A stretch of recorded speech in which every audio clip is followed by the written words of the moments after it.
ஒரு real life இன்சிடென்ட்டை பத்தி இன்னைக்கு பார்க்கலாம். ஆக்சுவலா இது எங்களுக்கு நடந்தது.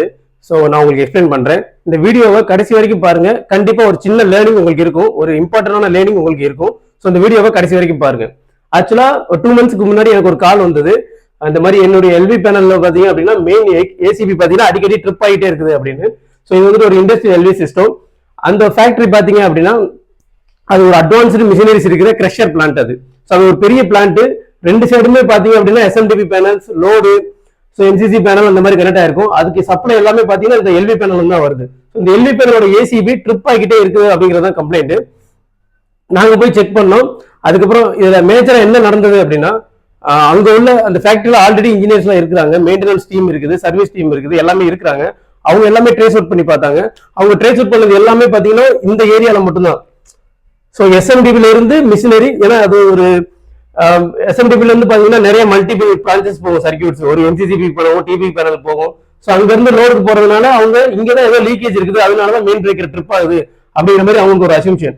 ஸோ அவங்க இந்த ஏரியால செக் பண்ணிருக்காங்க. இங்க ஸோ லோடு டு மிஷினரி இங்கதான் செக் பண்றாங்க. ஏசிபி எதனால ட்ரிப் ஆகுது அப்படிங்கிறது அவங்களுக்கு தெரியல. அவங்க இங்க ஏதோ ப்ராப்ளம் இருக்கு, அதனாலதான் ஏசிபி ட்ரிப் ஆகுது அப்படிங்கிற மாதிரி அவங்க நினைச்சிட்டு இருந்திருக்காங்க. ஸோ நாங்க சைட்ல போயிட்டு அனலைஸ் பண்ணோம். ஃபர்ஸ்ட் கேபிள்ல இருந்து ஃபீல்டுல இருந்து எல்லாமே அனலைஸ் பண்ணோம். அதுக்கப்புறம் அவங்களுடைய ஆக்சுவல் லோடு எல்லாத்தையும் வெரிஃபை பண்ணதுக்கு அப்புறம் ஏசிபியோட செட்டிங்ஸ் பார்த்தோம். ஸோ ஏசிபியோட செட்டிங்ஸ் பாத்தீங்கன்னா ரொம்ப கம்மியா இருந்திருக்கு. பட் அவங்க ஃபீல்டுல லோடு இன்க்ரீஸ் பண்ணியிருந்திருக்காங்க. ஸோ அதனால ஏசிபி பாத்தீங்கன்னா ப்ரிவென்ட் பண்ணிருக்கு, ட்ரிப் பண்ணி கொடுத்துருக்கு அவங்களுக்கு. ஸோ ஆக்சுவலா ஏசிபி அதோட வேலையை பார்த்திருக்கு. பட் 3 months ட்ரிப் ஆயிருக்கு. அங்க உள்ள இன்ஜினியர்ஸோ இல்ல மெயின்டெனன்ஸ் டீம்ல இருக்கிறவங்க யாருக்குமே இதை பத்தி தெரியல. ஸோ இந்த 3 months பாத்தீங்கன்னா நிறைய ஷட் டவுன், நிறைய ட்ரிப்பிங்லாம் அவங்க ஃபேஸ் பண்ணியிருக்காங்க. ஸோ நாங்க போய் பார்த்து அனலைஸ் பண்ணி அவங்களோட லோடு அதிகமா இருக்குது. ஸோ ஏசிபியோட செட்டிங்ஸ் இன்க்ரீஸ் பண்ணி கொடுத்தோம். ஸோ இதனாலதான் சொல்றோம், இப்போ அங்க உள்ள இன்ஜினியர்ஸ் பாத்தீங்க அப்படின்னா இந்த பேனலுக்கு ஏசிபி அப்படின்னா என்னன்னு எங்களுக்கு தெரியாது அப்படிங்கிற மாதிரிலாம் ஆன்சர் பண்ணாங்க. ஸோ பட் அப்படி இருக்கக்கூடாது. ஒரு இண்டஸ்ட்ரியில் வந்துட்டு நம்ம எல்லாமே தெரிஞ்சுக்கணும். எலக்ட்ரிக்கல் ஒர்க் பண்றோம் அப்படின்னா 0ல இருந்து 100% வரைக்கும் என்னென்ன மிஷினரிஸ் இருக்குது, என்னென்ன எக்யூப்மெண்ட்ஸ் இருக்குது, எல்லாமே நம்ம தெரிஞ்சுக்கணும். ஸோ அதனாலதான் ஏசிபி எல்வி பேனல் அப்படிங்கிறது ரொம்ப இம்பார்ட்டன்ட். ஆக்சுவலா நீங்க அதுல ஒர்க் பண்ணாட்டாலும் அதோட ஃபங்க்ஷன்ஸ் எப்படி இருக்கு அப்படிங்கறது நீங்க தெரிஞ்சுக்கணும். இப்போ அந்த பிளான்ட்ல உள்ள ஒரு இன்ஜினியர் வந்துட்டு இந்த ஏசிபில லோடு கம்மியா இருக்குன்னு மானிட்டர் பண்ணியிருந்தாங்கன்னா அவங்களுக்கு இவ்வளவு ப்ராப்ளம் வந்திருக்காது. ஸோ அதனாலதான் ஏசிபியை பத்தி ஒரு டீட்டெயிலான டெக்னிக்கல் கைடு பாத்தீங்க அப்படின்னா நாங்க ப்ரிப்பேர் பண்ணியிருக்கோம். ஆல்ரெடி நான் போஸ்ட் பண்ணியிருப்பேன் வீடியோ. இந்த ஏசிபியை பத்தி ஏன் படிக்கணும் இம்பார்ட்டன்ட் அப்படிங்கிறத இந்த வீடியோல பார்த்துருந்தோம் நம்ம.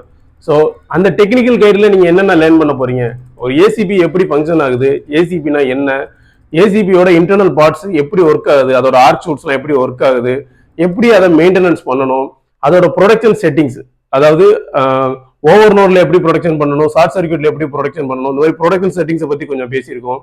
ஸோ அந்த டெக்னிக்கல் கைட்டை நீங்க கோ த்ரூ பண்ணீங்க அப்படின்னா ஏசிபினா என்ன அப்படிங்கிறது தெரியும், அது எப்படி ஒர்க் ஆகுது அப்படிங்கிறது உங்களுக்கு ஈஸியா தெரியும்.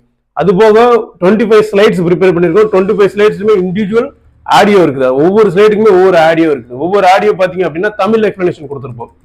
ஸோ யார் யாருக்கெல்லாம் வேணும்னு நினைக்கிறீங்க, இந்த ஏசிபி பத்தி தெரிஞ்சுக்கணும்னு நினைக்கிறீங்க அப்படின்னா நீங்க டிஎம் பண்ணுங்க. நீங்க கண்டிப்பா அதை வாங்கி கோத்ரூ பண்ணுங்க, ஸ்டடி பண்ணுங்க. இல்ல நாங்க இன்னொன்னு ஆஃபர் பண்றோம். என்ன அப்படின்னா, நீங்க வாங்கி ஸ்டடி பண்ணதுக்கு அப்புறம் உங்களுக்கு ஏதாவது டவுட் இருந்துச்சு அப்படின்னா ஜஸ்ட் லைக் தட், நாங்க சேல் மட்டும் பண்ணல, நீங்க வாங்கி படிச்சதுக்கு அப்புறம் ஏதாவது டவுட் இருக்கு அப்படின்னா நீங்க எனக்கு டைரக்டாவே மெயில் பண்ணலாம். உங்களுடைய டவுட்ஸை மெயில் பண்ணீங்கன்னா நான் ஆன்சர் பண்ண போறோம். ஸோ மற்றவங்க மாதிரி நாங்கள் ஜஸ்ட் லைக் ஒரு டெக்னிக்கல் கைடு ப்ரிப்பேர் பண்றோம், சேல் பண்றோம் அந்த மாதிரி கிடையாது. நம்ம கனெக்டிவா இருக்கணும், நீங்க லேர்ன் பண்ணணும் அப்படிங்கிறத எங்களுடைய இன்டென்ஷன். ஸோ யார் யாருக்கெல்லாம் வேணும்னு நினைக்கிறவங்க கண்டிப்பா டிஎம் பண்ணுங்க.